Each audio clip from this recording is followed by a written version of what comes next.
Hey, welcome. Welcome to the roundtable here on the chain. Ripple XRP bullish up 400%. Crypto market cap 2 trillion was just the beginning. The crypto market is growing regardless of the SEC bears. Bullish on XRP. Chip, you ready? Let's go. Let's go. Welcome to On the Chain. So Jeff and I are going to talk a little bit about the fact that the price has dropped. Okay, yeah, I mean, everyone's like a little bit down in the dumps.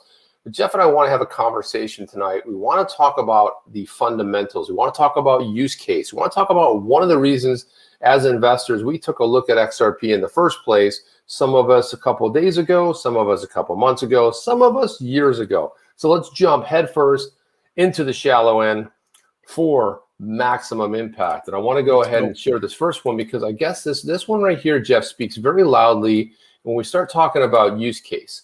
And there's a business in Hong Kong that turns to BNB and XRP payments because of the coronavirus slowdown. It's a popular restaurant in the city, said the infamous volatility of cryptocurrencies can actually be a boon for businesses. And then they talk about this. They say, well, first off, they're not exactly an alien concept amongst Hong Kongers. Many of the city's younger folks have turned to Bitcoin as a means of protest in 2019, stating they were taking financial affairs into their, regardless of the absence of government stability. So they're hedging against that. So why BNB, BTC, and others? So Max Levy, he's a chief owner at Okra. He explained Okra. Yep. Explained to the SCMP that poor business due to the coronavirus, restaurants were not allowed to operate at full capacity, and that put a lot of them in jeopardy, and a lot of them didn't make it. So that was the reason that they turned to crypto payments. The main thing that they saw, you're focused on real world utility, right? I mean, we're not just talking pie in the sky at this point. You're taking a digital asset, you're taking the cryptocurrency, and it's being used in a real world environment. Yeah, and this is just a restaurant, and this is probably going on in a lot of different places. But if you say that the main thing he said he saw last year during the pandemic was traditionally that most restaurants, small producers, they didn't have any savings. They run on thin margins, as you know, Jeff. It's like they bring people in, they pay, they're running on very thin margins, they're buying stuff, so when you start having a big gap in that, it really puts them in jeopardy. He said the savings in crypto meant he could capture the high rewards while accepting the risks. So, right? I mean, that's kind of a nice way to look at it. But this is somebody, now you got to look at this owner, Max Levy. He's like in a different position anyway, based on kind of the way he was looking at the scenario. They said if they're just keeping a small part of their revenue, just 1% of their monthly revenue in some form of crypto. Now, where have we heard that before, Jeff? 1%. 1%. You hear a lot of that. You hear a lot of the financial institutions, a lot of the big guys talking about, hey, put 1-2% of your portfolio of your available capital, put it into cryptocurrency. But Chip, I think as you focus in on this Hong Kong use case, BNB, XRP, some of the other assets, and like you said, Hong Kong is interesting because they don't necessarily have a depreciation of their currency. They're using the digital, or they're using the yuan. But I find one element of that interesting also, because he's talking about a 3 to 4% possible fluctuation in the currency. Well, we're seeing these currencies kind of fluctuate. They can go up 10, 15, 20% down, especially what we're seeing right now. But just thinking about the credit card costs in a restaurant, if you're paying your 3% transaction cost on the food, what that cuts into a little bit. The speed of settlement, where that money is theirs right away. I find it really interesting. Well, that's exactly right. But I think he brings up another strong point. Again, want to tie this back to use case. And one of the reasons that everyone started looking at XRP, you get excited about the price. Yeah, it goes up almost to $2, right? Then it starts coming back down. There's going to be some adjustment. But look, the market, was over 2 trillion. It came back. But when it comes back again, it's going to start touching that 3 trillion, that 4 trillion, 5 trillion. We always have to remind ourselves that we're early days and talk about the use cases. I want to throw this back up there. He says it's not the promise, just the promise of high returns and attractive levy to crypto payments. He stated in a recent poor experience with a bank, the restaurant lost access to his account for over a week, and that was the bigger reason behind the move, right? So what does that say, Jeff? That's huge. And look at his. I think you take that, you lose access to your bank, but look at the next. Look at the next. Part of that when he's talking about that transactions over the counter, they have fees of $6 per transaction.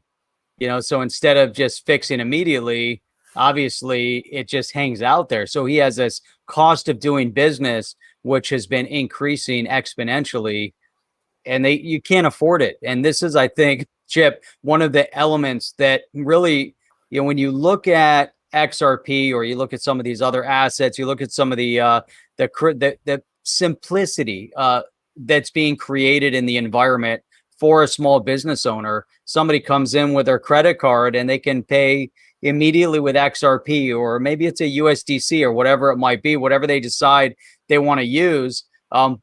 Instant settlement, low transaction cost. You're not tied down and get slammed with this big bill all of a sudden, at the end of the month, which is detrimental, especially something like that. Well, everything I don't think people realize too is that if you do a fair amount of takeaway or takeout business, as we call it in the States, you go to a restaurant, sometimes a delivery service, whatever, they got to package it up, right? So that packaging is absorbed in the cost of that. Now, also the fees. So if they're getting a lot of high fees, it's erasing the margin. They don't want to raise prices. And during a pandemic, the last thing you want to do is say, well, we boosted everything an extra 5 or 10%. No, you don't want to do that. You don't want to lose your consumers.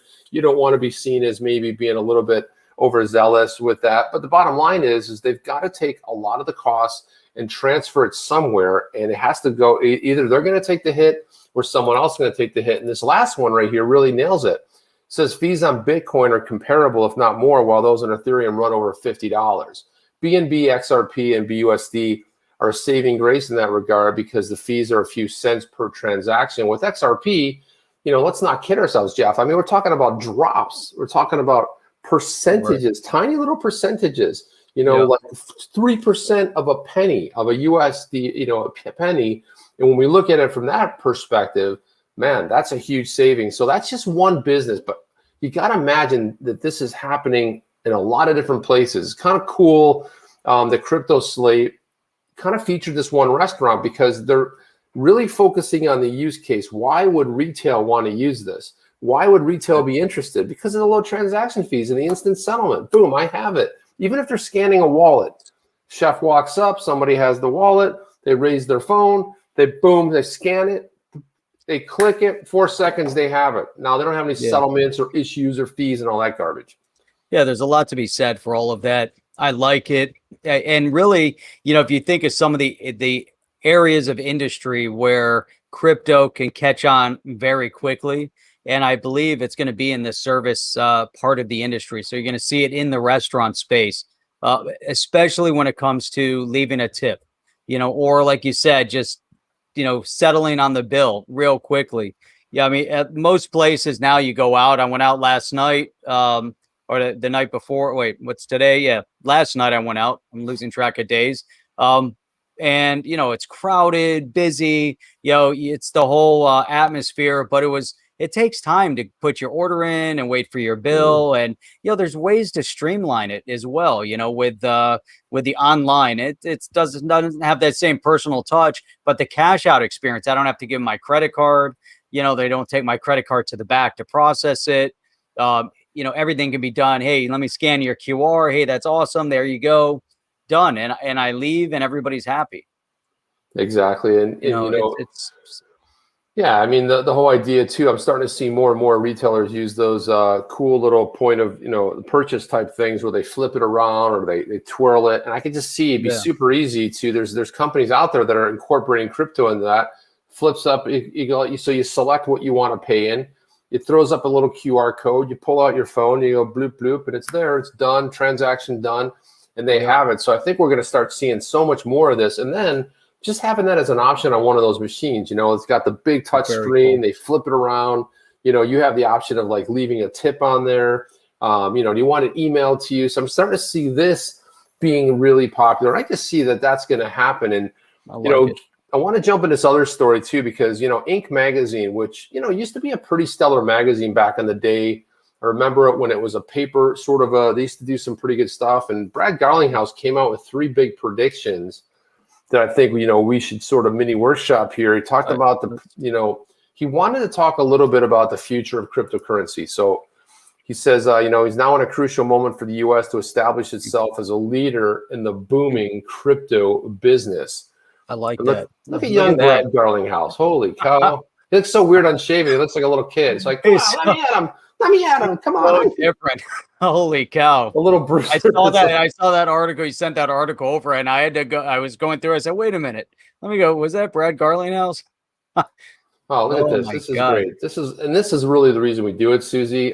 Thank you for that $9.99. Says you guys really run a nice channel. Thank you to do what you do. So thank you, Susie. And you know, this is what makes it worthwhile. Thank you for that. Really appreciate that. You know, a lot of it is you know, Jeff and I really, as investors, love, you know, such a young Garlinghouse. Yeah. And who knows where they found this picture, but man, it's like he looks like he's 30, you know, I don't know, whatever. Hey, and as you're getting ready to go into that, I just want to give a shout out to everybody that's logging in as well. We got, you know, over 200 people in the stream already, and, you know, just shout out where you guys are from, and we'll get you guys here in a little bit. But let's jump back into this one. I think there's a great place to kind of springboard off of real world utility right over to Brad Garlinghouse with 3 key points that I think just, you know, explodes everything, really brings it to another level. Yeah, and he says, you know, so they do mention Ripple fighting the lawsuit with the help of former Obama administration SEC chair Mary Jo White. Now, I think that's really important because you now have 2 chairs, one that wrote a letter to Jay Clayton stating that they did not necessarily, he didn't think it was a good idea to go ahead and file this lawsuit. The timing was bad. It wouldn't look good. And the biggest concern was what it would do to investors. We all know that that's the SEC's chief thing. Now, Mary Jo White, you know, coming from the Obama administration, who was the SEC chair, she's now acting in a capacity of a defense attorney where she's on board. So now that right there is some pretty impressive optics. So they're arguing the U.S. is only one nation. Think about this. The only one of the nations that classifies XRP. Well, they're stating it could have been sold as a security, not a cryptocurrency. That's not 100% right what they're saying there. They said a lot of players in the crypto industry have chosen to set up and domicile outside the U.S., and I think it's one of the worst things that could happen. And I say this as a U.S. citizen, so he's right, man. This is exactly where they're at. Yeah, I think that's key.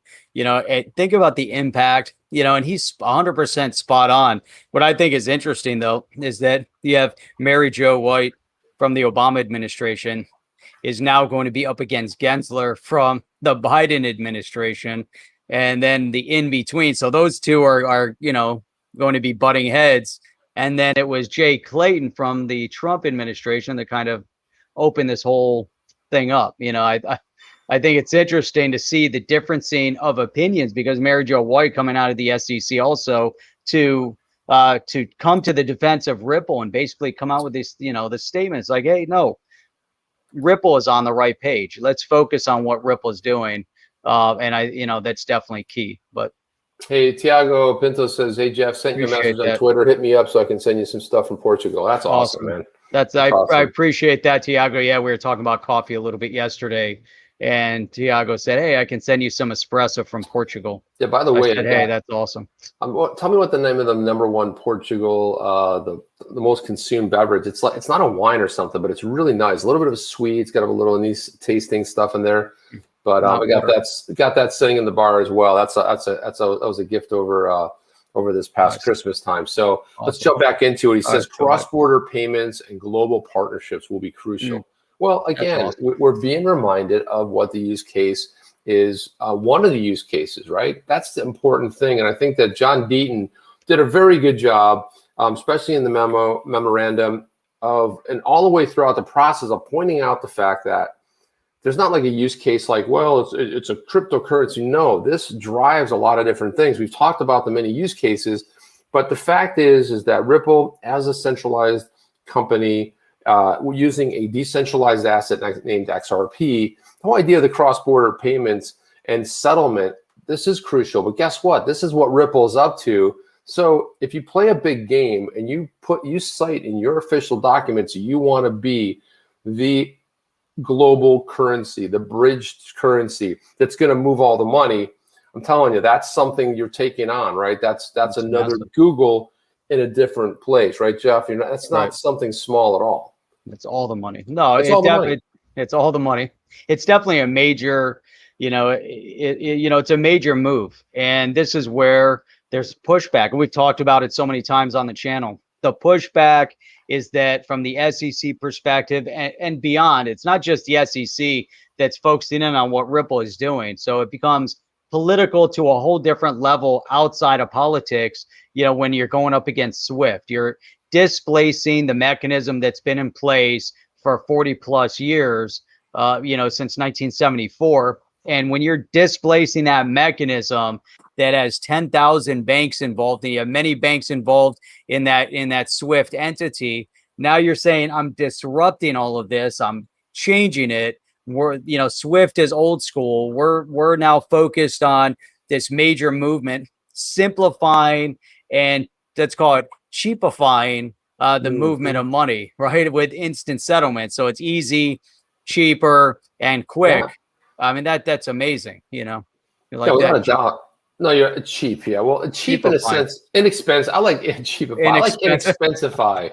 Something along those lines. So they talk about, they make another good point here. Migrant workers, obviously, they're paid a little bit less. They need a way to send payments back to their families, to home countries, right? So obviously started getting some adoption there because they're like, wait a minute, I don't have to pay 50.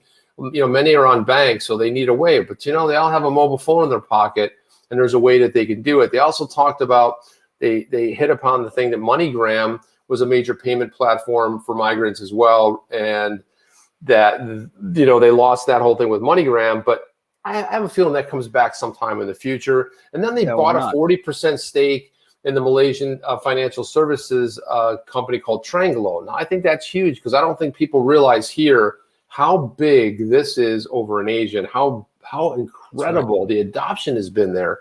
And Tranglo is one of those. So they talk about, I don't want to get too far into some of this stuff, but again, remittances are clearly a high friction and an expensive payment mechanism. We're partnering with our customers to make it more efficient. So there it is, Jeff, exactly what you noted. Efficiency, inexpensify, cheapify, whatever you want to be, right? But the settlement happening quickly. It's like that 4-second remittance, full liquidity on both sides. And I think people miss this. I was actually in a chat room talking about NFTs with really some really bright minds in there. It's funny because the conversation started talking about cryptocurrency, and the guy that leads the group, the club over there on Clubhouse said, well, I did have XRP, but I dumped it because I was told that, it really isn't decentralized. So of course, Chip had to go into his he had to go to his preach mode and explain it. And it was funny because Lisa Lopak, who was actually on last Sunday, she was in there and we were kind of, Lisa, so what do you think? And we were kind of going back and forth. And I think when we finished that whole thing, especially started talking about, Bitcoin, the transfer rates, the speed, the problem with Ethereum, the high gas fees. So we kind of just streamlined it. But again, it was another reminder for me, because sometimes you get so in the weeds with the price that you forget how important this stuff is. Now, here's another bold statement, Jeff. NFTs are here to stay. I'll be honest with you. I kind of like that statement because I've been on the fence wondering, is it just one of these things that goes 100 miles an hour and then peters out, or is it something that's just starting to ramp up?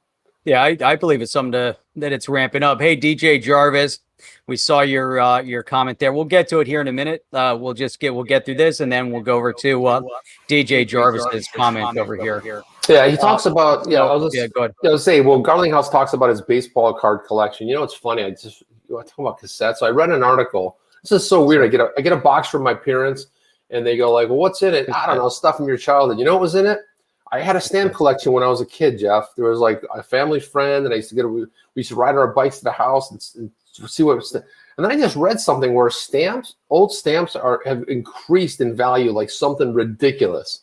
Really? And I'm like, and I go like, holy cow, I got that thing in pristine condition Oh, I had wow. all the stamps put in there and a bunch of stuff from the 70s, 60s, 40s, 30s. Yep. And I'm thinking to myself, how do I monetize this, right? Do I sell it outright?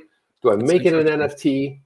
And it's a special edition NFT. So you start thinking about all that's old again is new again. All these memes coming Did you look back. that up? Did you look up the value of the stamps? Some of them I did. Hey, Some of them are worth some money. I'm like, what? But it's kind of weird because no one stamp collection. Like, who the hell collects Could you stamps to begin imagine? with, right? I'm like, I have hit a it stamp big. collection too. Did From you? back Where in is the it? day. What's that? I've got it here someplace. So look it up, I've man. got Look it up. stamps, and then I have coins. Yeah, coins too. Well, that was the other thing. I had a coin collection, and I don't know. There wasn't a lot to do when we were kids, Jeff. I mean, it was just like Apparently not. I've got coins from the Roman Empire period. Oh, there you go. So I have some from the 1800s. Yeah. Yeah. So growing up, you said he had a baseball card collection. Of course, baseball cards was another big thing. I had my Star Wars cards, which are signed by Mark Hamill, that I'm gonna make an NFT of once. But I want to mint all my NFTs on either Flare, because Flare just introed the fact that they're announcing a brand new, and I thought this was super exciting. They're a new NFT platform. And I said in a tweet, I said, is it Sparkles? They said, no, Sparkles is awesome, but it's not Sparkles. So they're coming out early May. So now we're talking about two platforms that are going to be minting on the Flare. And use it, hopefully utilizing the XRP ledger, somehow involving it. But I think it's interesting. Garlinghouse said NFTs are here to stay. I think there's, and as I looked at it, I said there's a little bit of hype, with the NFT, getting into it. And it first comes out of the gate, and all of a sudden, it's kind of like the crypto kitties, and the prices inflate, and people are spending ridiculous amounts of money on silly things, and it gets the word out there. But one of the key areas that I definitely see, and we talked about it from the art perspective, but I see this in the gaming space, and I think it's going to be sooner than later that it'll start getting into the gaming space where you're signing off, you're getting an authentic skin or whatever, for your game. And then you put that on, and it's made by and signed off on. And now all of a sudden you're somebody, because everybody sees your character or whatever you're playing with. I'm like, holy cow, that guy's got an original whatever. Maybe it's signed, by the artist, whoever created it. Cool is that? Maybe the name is down the side like that. So, you see that, it's recognizable, and that's a badass player right there. That's sweet. It's huge. Oh, yeah. And then people know, holy crap, that guy paid whatever for it, then you have, it's huge. It's so huge, the direction things can go at, with the NFTs. And like we talked about last week, just like that, how it can go into the art world more to, with the prints. And, I own this print. It is now registered in my name. Here's my serialized number. This is mine. And so when I go to sell it, it's so easy then to authenticate. So I want to sell it to you, Chip. Yeah. I can then transfer my ownership, and it goes to you, and you can sell it to me, or you can give it to me. Or I'll just I ran into that years ago. We were selling a Peter Max. I had a couple of Peter Maxes that we sold, and I had put it up on eBay. And so I was selling a Peter Max on eBay. This goes back a number of years.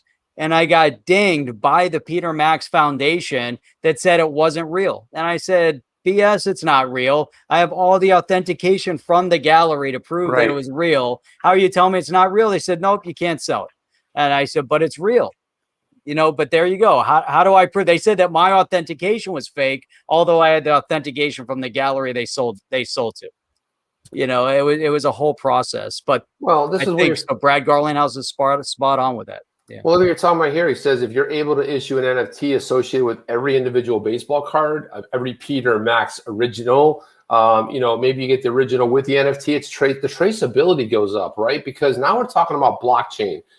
Some of those things can be fake. I bought something off eBay like in the 90s that was like came with some authentic thing, and I was like, there's just no way this is authentic, right? Especially for the price I paid for it. Oh yeah. And then when you talk about collectibles, art, music, there's all these use cases which are massively. And he says also XRP is working to make sure its platform will support NFTs. So that was something that Win came out with, talking about the whole idea of smart, launching, the NFTs. So man, we're getting a brand new use case, which is just phenomenal. Sweet.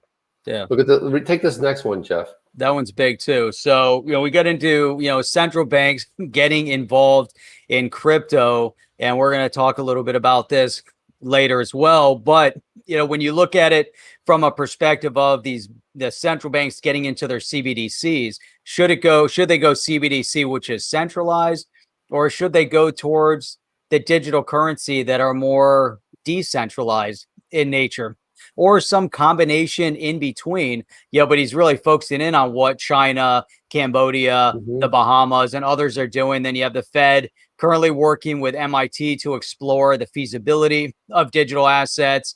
It's interesting. But look at that statement. If you think about it, whether or not a central bank issues a tokenized digital asset or a currency, you still have the need to have liquidity and settlement between other countries. So, Chip, if the digital yuan, 100% centralized, 100% controlled by China, let's say, right? They still need to move it. They want to do business in another country. How are they going to do it if we, let's say in the US or in England or elsewhere, don't accept the digital yuan as a transferable currency? Right. I mean, their whole goal is to make that sort of the reserve currency. But let's be honest. I mean, every country enjoys their sovereignty. And if you're trading in pounds, you're going to want it in pounds. And if you have a digital pound, you're going to want it in the digital pound. And, that's the other thing with with the XRPL, the XRP ledger that can convert up to 55,000 plus different currencies. So fiat and also cryptocurrencies. And again, what it uses is the digital asset called XRP. So he says if the central banks go to choose the digital currency, it would be a heightened demand for more efficient cross-border transactions. And again, highlights again what the use cases are. And I think that I saw a lot of crypto Twitter like exploding. And people. I mean, this is bullish, man. I mean, I gotta be honest. I'm almost getting a little bit excited as it's dropping because I'm like, fill the bag a little bit. We know it's blowing past 2, 3. It's going up there. Not price predictions, but based on the amount of time that's been out there, based on the multiple use cases that are exploding, what we have now versus the last all-time high. Last all-time high was based on speculation that maybe Coinbase would put it on there. And when they finally did, everyone's like, who cares? Here's hold my beer, Right? That's right. FOMO. So that's exactly right. Brad brings up one statement here. He says, today you've got liquidity between 100 different currencies in the world. If you can have that liquidity with one that is a bridge between lots of currencies around the world, and transactions can be managed much more efficiently. Imagine you don't have that and you have a digital yuan, and you have a digital dollar, and you have a digital pound, and you have a digital rupee, and and on and on and on.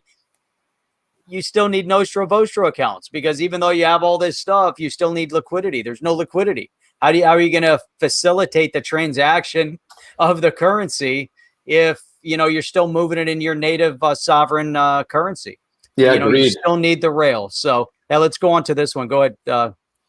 Yeah, DJ Jarvis, thank you for that, man. Very nice. Thank you so much. He says PayPal's connected to Ripple indirectly through RIA.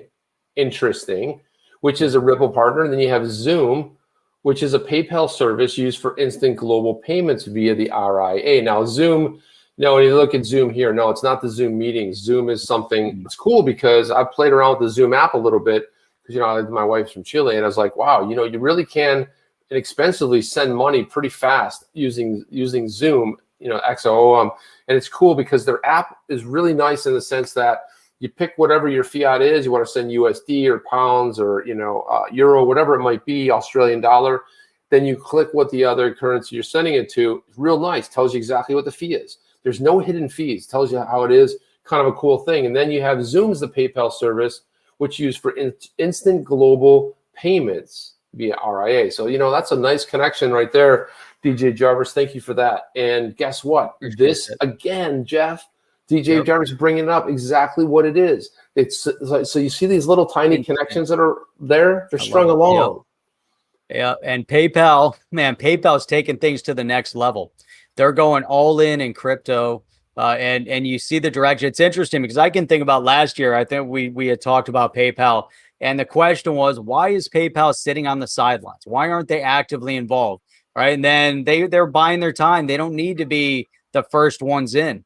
but they definitely came in and they did it the right way from their perspective, maybe. But now they're actively involved and they can be a leader in the payment space utilizing crypto. And I think it's spot on. Yeah, and we're seeing everybody from Mastercard, we're seeing Visa, we're seeing Amex, we're seeing all these big organizations get involved. And also, I want to just take this moment to remind you, if it's your first time here, like, subscribe, click that notification bell. But the best way you can help Jeff and I and support this channel is to share this. Share it out on Twitter, share it with your friends, go wake up your neighbors and say, hey, you have to do this. By the way, funny little quick story, Jeff. So my next door neighbor says, we're out there talking, we're always chatting out there. And he's like, hey, man, it's funny. I was talking digital assets with one of my colleagues, and he started talking about XRP and mentioned something about this. He goes, no, that's my neighbor. Chip's my neighbor. He's like, what? He's like, yeah, Chip's my neighbor. He's like, yeah, he's my neighbor. It was like kind of these weird sort of things where he's like, I live next to him. Good guy. We talk all the time, whatever, something like that. Sweet. It's a small world. Go ahead and take that from Oscar. Hey, so that's for you right there. Oscar saying, here's thank you. 1,250 ISKs. Go buy some more stamps. I don't even think they make stamps. Are there still stamps? No, I know. I'm kidding. Are there still stamps? Can you even buy stamps anymore? I've never said. I don't think I've seen one in a while. You know what's weird? I had to go to the post office for some stuff recently, and man, is that the worst customer experience ever? Government people sitting there. I saw a guy came in, he's sitting there waiting in line for 15 minutes. I go, we're closed. He goes, no, but I've been in line. And you're like, oh, I'm sorry, I didn't see you. Goes, but I've been standing here 15 minutes. I'm sorry, we're closed. It's like government punch in, punch out, just rude as hell to people. And I'm like, this is just, man, it's everything that's wrong. Remember, you could buy those everything. And then, by the way, Jeff, this is for you too, because where is it? Where's Oscar's tweeting it? Yeah, right here. Bam. Because you're a stamp guy. I'm gonna have to, just for fun next time, I might just bring out my stamp thing and again, I completely forgot that existed. And I'm like, oh yeah, right. Okay. And I remember that there was actually a close friend of my mom, and I'd bring all my friends and they would bring a little couple dollars here and there, and he'd sell us this stamp, tell us all the stories behind it. It was more like, it really was the guy that was selling it. It was like he had these stories, and this one here, and what happened, and blah, blah, blah. We're like, what? And they're like, well, then this stamp here, this came from this, and this is a special edition I'm ordering. You guys want to get in on it? Of course, he sold real estate, so it was like, just like, this was what he loved to do. Real estate is how he made his living, right? So, dude, hey, I got to put this up here. This is from Carras JP, but he says, my congrats for your channel from Venezuela. Man, it's so awesome to see somebody tuning in from Venezuela. We talk about what goes on down there. And Venezuela is a special place when it comes to cryptocurrency, because they've lived through millions of % of inflationary impact on their currency, and a complete devaluation of the Bolivare. And having access to Bitcoin and maybe some of the other digital assets is really, really significant, for what's going on, down in Venezuela. And crazy story, even, working with Venezuela a number of years ago, Chip, is how, and I probably talked about this before, but back 2014, 2015 was like the first time that I actually explored Bitcoin, was to find a mechanism to help trade down in Venezuela, because it was hard for them to get U.S. currency in Venezuela. Just took months and months. So, congrats for finding us and being on with us. Yeah. And recently I was looking at, there was an article, I forget where it was, but they were talking about a lot of vendors and crafts people are making handbags out of the fiat currency, right? They roll it up, they roll it up into strips, and then they weave it together, and they're making like cool bags and stuff. But it's just completely, lost its value, right? And it's cool that you could buy. Remember, you could buy like, stuff made out of newspapers and magazines and stuff, those kind of bags. They're using fiat currency for that now, Jeff. Yeah, which I thought was interesting. Look at this. So XRP, despite everything that's happening, it dipped under $1, but it's holding the support at the dollar level as support against the SEC increases, right? So there's been so many. We read last week, the Wall Street Journal had an op-ed there where they came out just all guns blazing and talked about how irresponsible it was for the SEC. Obviously, we've had John Deaton, who's just a a mastermind superhero. You know, when you talk about what he's done, it was interesting that in Tony from Thinking Crypto, when he had Brad Garlinghouse on, he asked Brad, what do you think about this, this whole idea with John Deaton filing on behalf of all XRP holders? And Brad was like, and I'm paraphrasing, like, that kind of took us by surprise. He goes, I just think they're ecstatic about it because it just goes to show you the XRP Army is there, man. We're in force. We're not laying down. We're not taking no for an answer. And we are pissed, Jeff. It's awesome, man. And I always wondered, how do they see it? Do they, and we asked John Dean about that as well. Do they see it as an interference? Does it kind of break into their strategy? Can there be some blowback to how they're kind of exploring? But hey, you know what? Their case is their case. Nobody's standing up for the little guy. And that's John's case. We got to protect those that invested in XRP. Why? Because Ripple is Ripple and XRP is its own asset that has real people invested in it. We're not Ripple that's actually building a solution utilizing the XRPL and utilizing XRP for their ODL. Hey, that's great. We love it. We love seeing what's going on there. But the XRP that people invest in, that's real. That's real life. People put their money in it. So John Deaton is doing tremendous things, with his case against the SEC. It's fantastic. Yeah, so, Andrew Handelsman, thank you for that. The Canadian. Yeah, I did. I steal that life from Pee Wee's Funhouse. Oh hell yeah! Of course I did, man. That's one of those. Yeah, of course I did, man. It's like Pee Wee's Funhouse, man. I used to like the original one that was on HBO. I remember watching that one. It was so wackadoodle, man. I used to love that back in the day. Check out Farouk. When are we launching the OTC coin? Because Moto's like, hell yeah, that would be awesome. We got the OTC coin.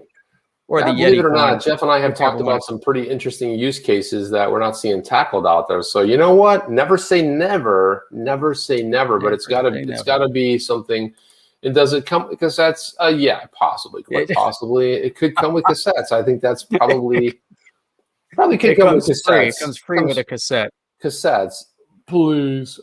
It surely could do that.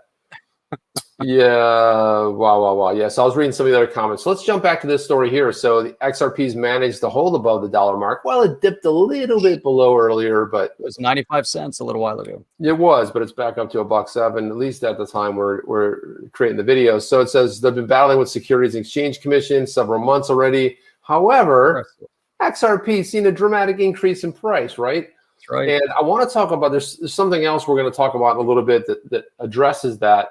But again, despite the lawsuit, despite that, why? Because it's Jeff talks about this all the time about solving problems. Are you looking for a problem to solve? Are you a problem that's looking out there for a use case, or you have strong fundamentals, strong team, strong company, and you're like taking on the SEC head on? Go ahead and put that last one up. There you go. OTC coins are redeemable for stamps. And cassettes, I may add. And cassettes. You got to get the cassettes in there because cassettes are cool, There used to be for the cassettes. Yeah, I remember my mom telling me stories about the 60s, 70s, 80s. They used to have this, you would collect these stamps at S&H Green Stamps. You would go in there and they'd give you a stamp and a book. And then when you fill those books up, you could then exchange the books and you could get like like an electric can opener or something like that. That was in the grocery store. You'd get the stamps in the grocery store and you put them in your little booklet. In your book and you fill them up, Oh my God, that's so awesome. Yeah. So battling security. Yeah. So that was one of the things up there. And I think too, we start talking about use case. Look at this one here, Jeff. Go ahead and take that. There you go, Chip. I'm glad you put that one up there. But this is the demand for Flare will be unreal.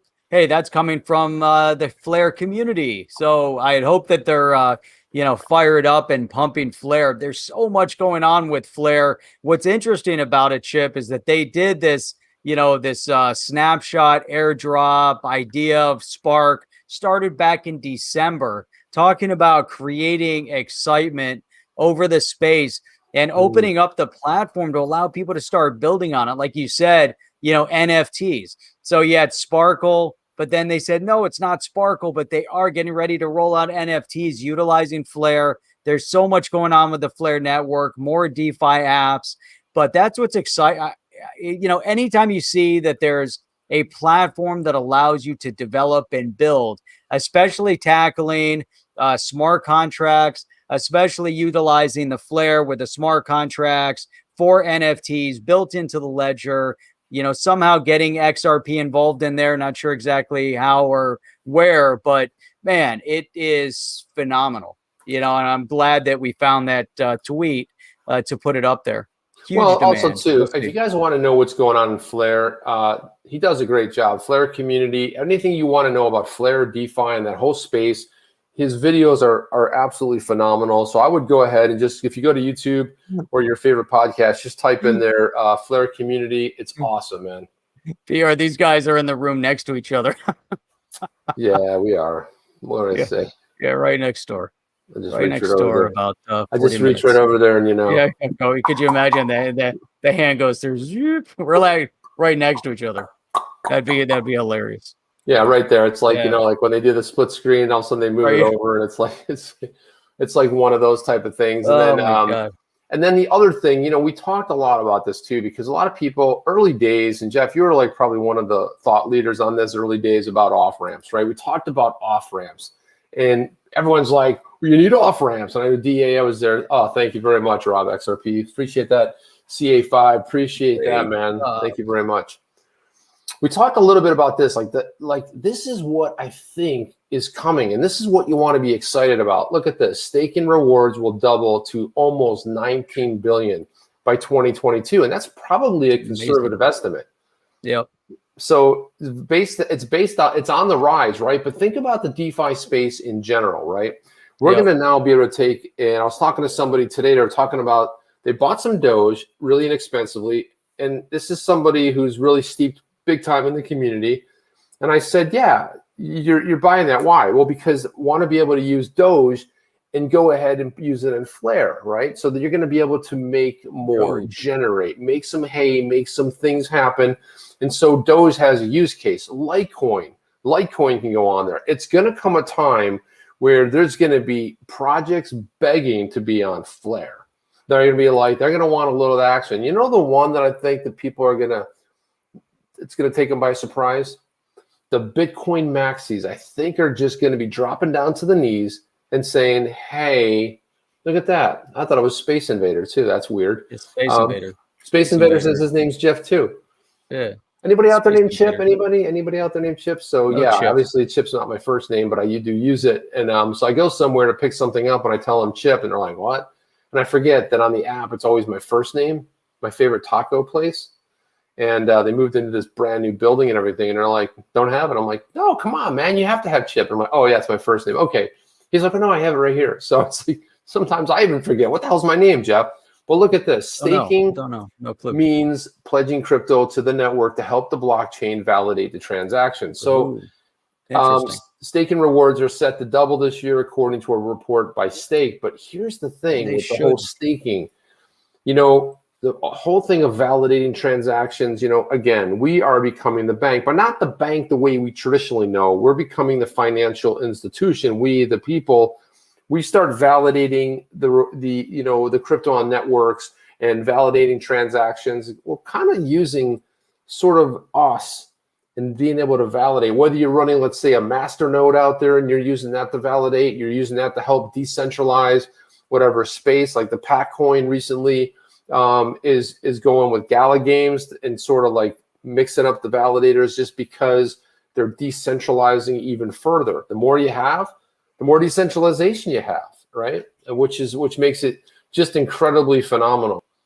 Yeah, I do have a concern though. Yeah, so he's bringing up Flare community be the most important of the crypto space, waiting for the distribution. So that is interesting. There's so many people waiting for that distribution.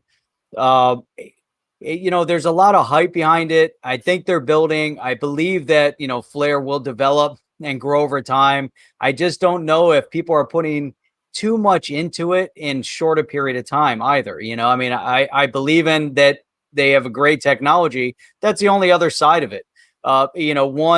You've got the airdrop with the token. Nobody knows what the valuation of the Spark token is going to be. There's some IOUs over on BitTrue. once it does come out, there is a tax ramification in the US, at least, on that airdrop. At least the first 15% that drops initially from that snapshot December 12th, that 15% may drop with a zero valuation, which is what they've said. It's going to drop with zero. You have to talk to a CPA and identify if it does increase in value. Does that still then is that still considered a taxable event at that point? Is that a realized gain because you're getting something with a value? Do you have to then claim and pay tax on that? So that's something you definitely have to go to a CPA, especially if you're holding a sizable number, even if that 15% becomes sizable. And then depending on how they drop it, whether it's every month, every quarter, however they decide to do that over the preceding 2 to 3 years, every single one of those moving forward could then become a taxable event. No, so exactly it's right. other things to think about. It might only be worth 10 cents, might be worth a penny, it might be worth $2. I don't know. I don't think the first drop is going to have any value. And again, the value really of the token itself isn't in like, oh yeah, it's worth $70 and I sold it all. No, the value is in using it in conjunction with Flare, the whole ecosystem. So I think that's really one of the key things too. Galligame we got to look into Galligame nodes. I don't know anything about it. So we have to look at that one too. Yeah, Galligames is another one. I want to have them on too because we're gonna have to have them on the show. But look at this here. I wanted to talk. So this weekend, somebody put a tweet out there. It was actually a presentation. I did a little bit of research. It was a presentation from David Andolfato. He's the VP of the Federal Reserve Bank of St. Louis. He gave a talk in March of 2014. Somebody had tweeted this out. Sometimes I don't like when people tweet random things and people talking because you don't know when it's from. You don't know. Well, it turned out it's from 2014, right? So it's 7 years old. And they talk about the whole idea. He talks about Ripple, right? So I want to just kind of cut to the chase in that. We're not going to play the video, but he does mention Ripple in this presentation. I watched a good portion of it. It's about an hour long. And I got to tell you, this gentleman right here really at an early time, they were talking about 2014, really gave a great presentation on crypto. And I want to jump into this because I think this is interesting from a perspective of what the Federal Reserve of St. Louis was thinking back in 2014. So, let's go back to where he talks about Ripple. He talks about the evolution of money. Look at this right here. This cracks me up. Partial list of Bitcoin competitors: Ripple, Litecoin, Aurora Coin, Purecoin, dead. Namecoin, Dogecoin. Look at that. That cracks me up. NXT, remember that? That was another one that's dead. You got Mastercoin and Namecoin. Look at all those that are dead in there. But what's still rocking? Amazing. Bitcoin, Litecoin, and Dogecoin. Which and three of them? And XRP. Yeah, well, they call it Ripple here, but XRP, Litecoin, and Dogecoin. And which of those is being used with Flare? XRP, Litecoin, and Dogecoin. Interesting. Isn't that bizarre? So I started affiliation is with Flare. So I started looking down here. I started saying, he goes, in my view, there's going to be some beneficial coexistence. For example, a politically independent Fed operating as an elastic currency supply with congressionally assigned mandates. For example, price level stability. And he says, together with Ripple, a currency agnostic peer-to-peer payment system to facilitate low cost payments. That was 2014. 2014. This guy already figured it out. It's part of the Fed, right? He nails it. And there's another part where they, let's see, was that the second part? Yeah, that was it. So he talks about it there. So, but the best thing about the presentation is the guy has a sense of humor. And this is still relevant. In 2014 to 7 years later, let's go look at his last slide. He puts it up on the screen. He goes, is this a match made in heaven? You got a robot, Satoshi Nakamoto and Janet Yellen, a match made in heaven. Oh, I lost it at that part. And I'm like, how relevant is that today? She's now no longer the Fed chair. She's now the Treasury Secretary of the U.S., right? And then she comes out and talks about all of those assets being used for nefarious purpose. And that's her concern. And then, AML, KYC, all the other good stuff. No, it's then she had to eat her words on that one. Well, she had to eat her words because, So So another thing that I wanted to sort of reverse engineer here. Shout out to Stuart from Dubai. Chip, Hey, you ever Dubai. been to Dubai? You No, went it's to on the Dubai? bucket list. I plan on getting there at some point. Dude, but Dubai's interesting. It's really, really nice over there. And, their train system was great. Really seamless, easy it's to a get brand new around. city, man. It's a great city. It's amazing. Yep, really amazing. So I wanted to put this up, Yep, Jeff. We have a little yeah, bit of time left, but look at this right here. So Tiff Hayden put this up. She said, the SEC. So John Deaton said any commodity can be packaged and sold as a security. ETH was an ICO in the beginning and met the Howey test much easier than XRP. The SEC isn't only claiming when Ripple sells XRP, it's a security. It's claiming that all XRP are. It's absurdly claiming the token itself as a security. Tiff Hayden said, well, the SEC isn't only claiming when Ripple sells XRP, it's security. It's claiming that all XRP are. Source, right? Here's what you don't do. Source. Do not mess with Johnny Deaton, okay?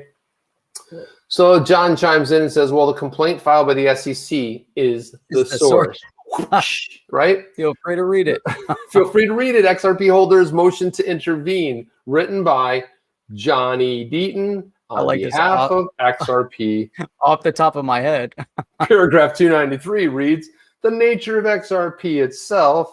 And paragraph 353 reads, the very nature of XRP in the market, 25% of the complaint is all about XRP, right? So Tiff Hayden comes in and says, well, digital assets are not securities by virtue of existence. It's how they're being used that determines whether or not they're securities. In that situation, is Bitcoin a security now because it was used in a security once in 2013? Please show me where the SEC says otherwise. Thanks. Well, right? That's a dangerous statement. Yeah, Johnny Deaton says, I don't disagree with anything you are saying.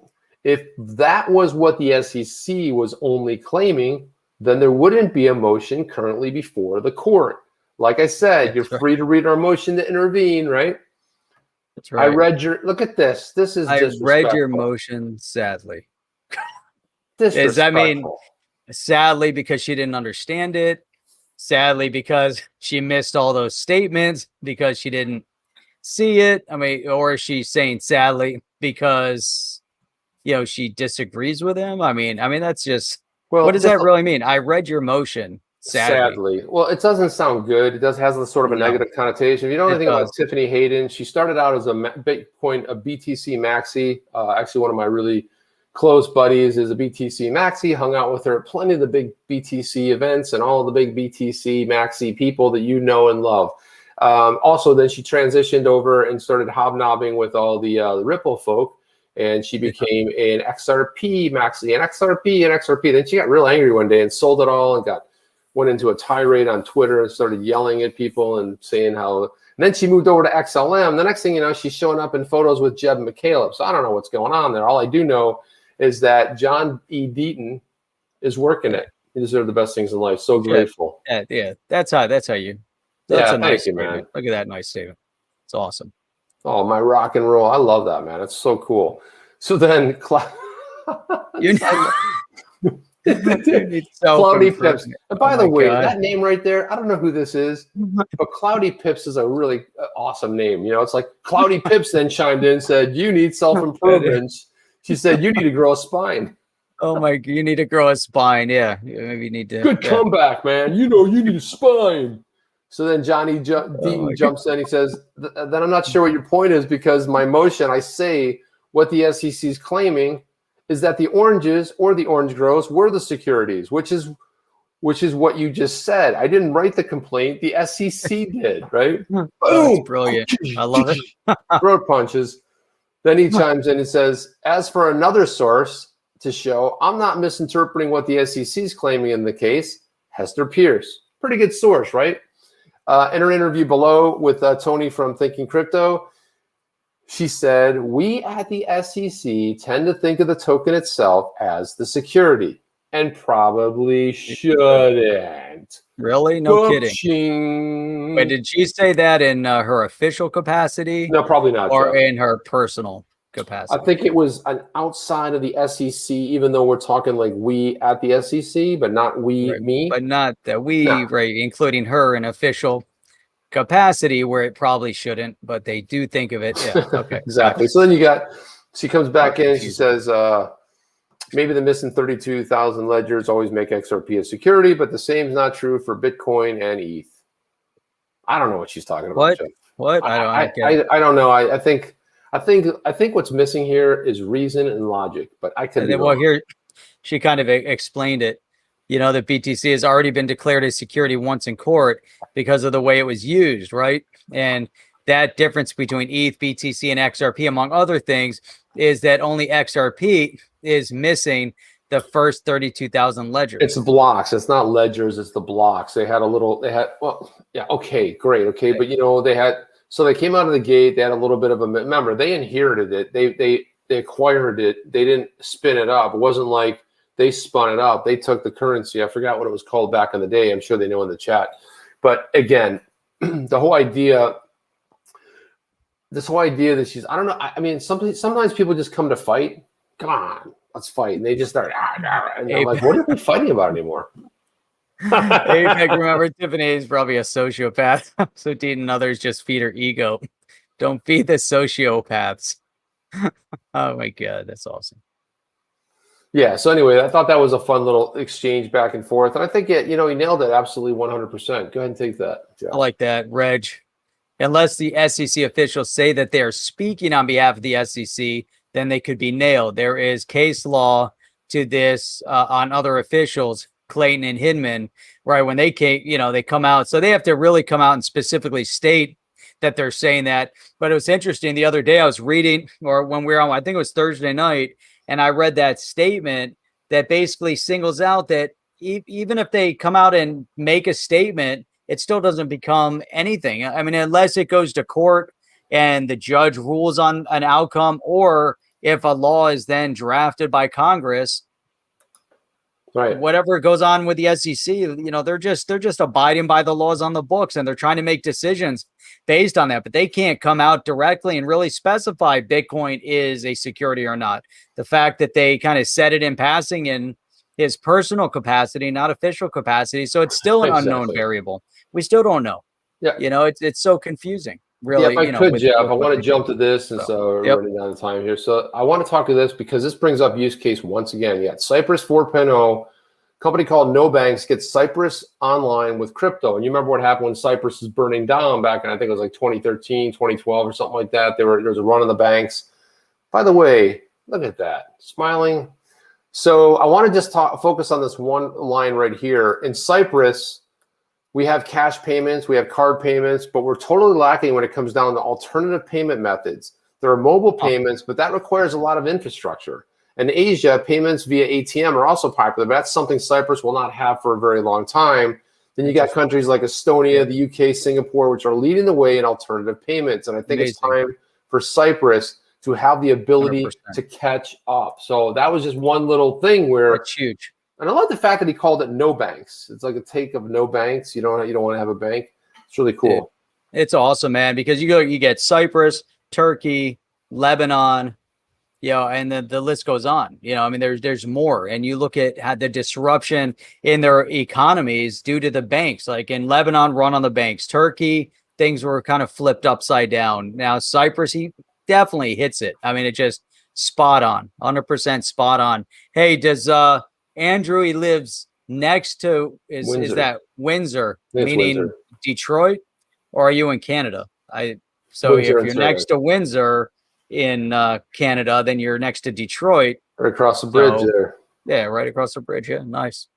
So he talked about this. So this is what I talk about the use case. You got to remember now, it's the whole idea is this is spinning up everywhere. It's one of the things that Jeff really and I wanted to focus on tonight. So he'll leave you with that.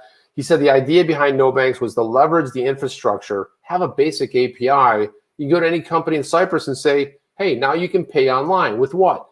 Crypto, digital assets. Again, here's a country and a brand new entrepreneur thinking about the use case. So this is just, it's everywhere. And it's just phenomenal. So just wanted to remind you, if you're first time here, please like, subscribe, click that notification bell.